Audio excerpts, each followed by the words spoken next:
Hello नमस्कार राम राम सभी को। कैसे हो आप सब। मैं प्रियंका अपने चैनल पर आपका हार्दिक स्वागत करती हूँ। और दिल्ली पुलिस की कैसी चल रही है आप सबकी तैयारी कमेंट बॉक्स में ज़रूर बताएं।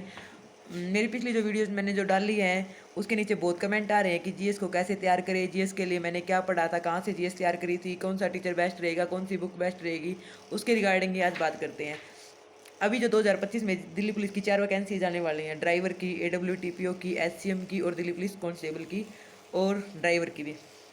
जो मैं बताऊं मेरी तैयारी के बारे में, तो मैंने जो जीएस है वो नवीन सर से लास्ट टाइम में पढ़ी थी। उससे पहले मैंने मतलब जीएस को सब्जेक्ट वाइज कंप्लीट कर लिया था। उसके बाद मैंने नवीन सर के नोट्स बनाए, जो 70 प्रैक्टिस सेट प्रीसम 2.0 बैच में जो प्रैक्टिस सेट हुए थे, 70 प्रैक्टिस सेट, उनका मैंने बार बार रिविजन किया था।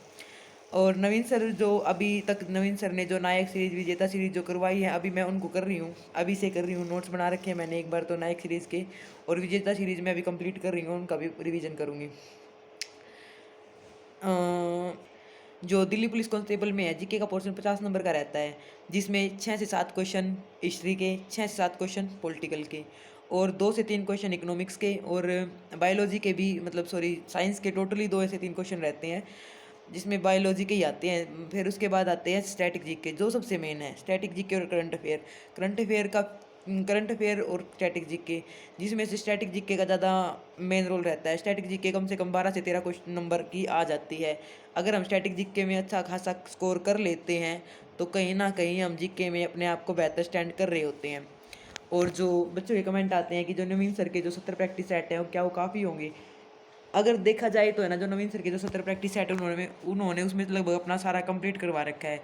लेकिन वो 2023 में करवाए थे सर ने, तो उसमें कुछ डाटा अपडेटेड भी करना पड़ेगा, वो हमें खुद करना पड़ेगा। लेकिन हाँ, जीएस के लिए वो बेस्ट है। आप उनके नोट्स बनाइए और उनका बार बार रिवीजन कीजिए। लेकिन अकेले वो भी काफ़ी नहीं है, हमें पहले सब्जेक्ट वाइज कंप्लीट कर लेनी चाहिए, उसके बाद वो सेट्स का रिवीजन करना चाहिए और प्रीवियस ईयर जितना हो उसके प्रीवियस ईयर क्वेश्चन की प्रैक्टिस करनी चाहिए। उसके लिए मैं 2 बुक प्रेफर करूँगी। एक तो नवीन सर की जो जीएस निधि बुक है, आप उसे परचेज कर सकते हो, या फिर अगर आपके पास एसएससी की जो पिनाकल की प्रीवियस ईयर की बुक आती है, आप उसे भी परचेज कर सकते हो। अगर इन दोनों में से आपके पास कोई भी बुक है, आप किसी भी बुक से रिवीजन कीजिए, दोनों बुक अच्छी हैं।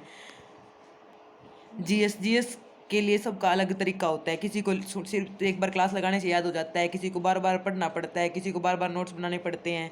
सबका अपना तरीका होता है और उसको हम ही जानते हैं कि हमें कैसे याद होगा।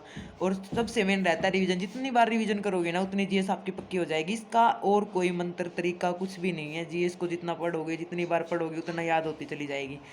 और जीएस के लिए नवीन सर मेरे हिसाब से सबसे बेस्ट है, और मैंने सिर्फ उनसे ही मतलब सबसे ज़्यादा बार जितनी भी जीएस पढ़ी है, सबसे ज़्यादा उनसे पढ़ी है, और उनका ही मेरे को ज़्यादा मतलब बहुत रोल रहा है उनका मेरी जीएस में।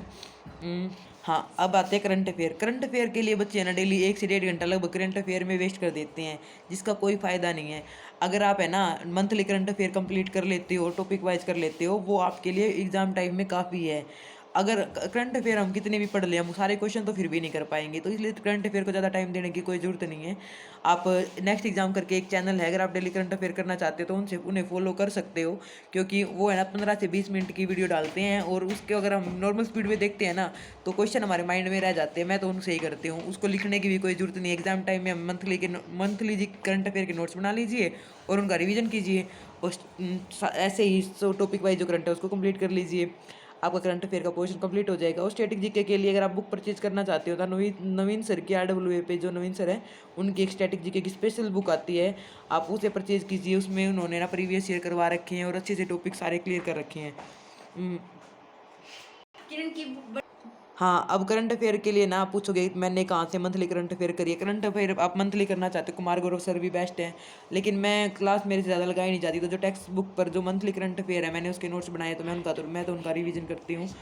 और RWA पे भी जो करंट अफेयर चल रही है वो भी कर सकते हो, आप कहीं से भी कीजिए जहाँ से आपको याद होता है, किसी भी टीचर से कीजिए। लेकिन मैं अपनी तरफ से मेरा पर्सनल सजेशन ये है कि आप करंट अफेयर को के ऊपर ज़्यादा टाइम वेस्ट ना कीजिए। हाँ, अब मेरी वीडियो के नीचे बहुत कमेंट आ रहे हैं कि मैंने कैसे अपना चश्मा हटाया, कैसे क्या किया। मैंने लेज़र करवाया है। वैसे जो दिल्ली पुलिस का जो नोटिफिकेशन आता है उसमें लेज़र कहीं पे अलाउड नहीं लिखा हुआ, सर्जरी नॉट अलाउड। लेकिन जो फ्रेश मेडिकल होते हैं, मतलब जो हमारे पहली बार मेडिकल होते हैं, उसमें कोई मशीन वगैरह में हमारे चेकअप नहीं होता आँखों का। सिर्फ डॉक्टर हमसे दूर से अक्सर पढ़वा के देखते हैं या फिर टॉर्च से चेक किया जाता है, उसमें हमारा लेज़र का पता नहीं लगता। तो अगर आपका चश्मा है तो आप अभी लेजर करवा लीजिए। और मतलब मैं पर्सनली बता रही हूँ कि लेजर अलाउड नहीं है, लेकिन जो फर्स्ट फ्रेश मेडिकल होते हैं उसमें कोई मशीन में चेक नहीं होता, तो लेजर डिटेक्ट नहीं होता। हाँ, लेज़र आप किसी भी सॉरी डॉक्टर से करवा लीजिए। आजकल हर शहर में इसकी फैसिलिटी हो रही है। आपका आई का टेस्ट करवा के डॉक्टर बता देगा कि आपको कौन सा सही रहेगा, उसके सजेशन के अकॉर्डिंग आप करवा लीजिए। और उम्मीद है कि आपने वीडियो मेरी अच्छी लगी होगी। अगर आपको मेरी वीडियो अच्छी लगी है तो कमेंट करिए, लाइक करिए और चैनल को सब्सक्राइब करना बिल्कुल ना भूलिए। मेरी वीडियो पे व्यूज़ तो बहुत अच्छे आ रहे हैं आजकल, लेकिन लोग सब्सक्राइब नहीं कर रहे हैं। तो प्लीज़ अगर आपने सब्सक्राइब नहीं किया है तो चैनल को सब्सक्राइब जरूर करें। Bye bye, take care, thank you.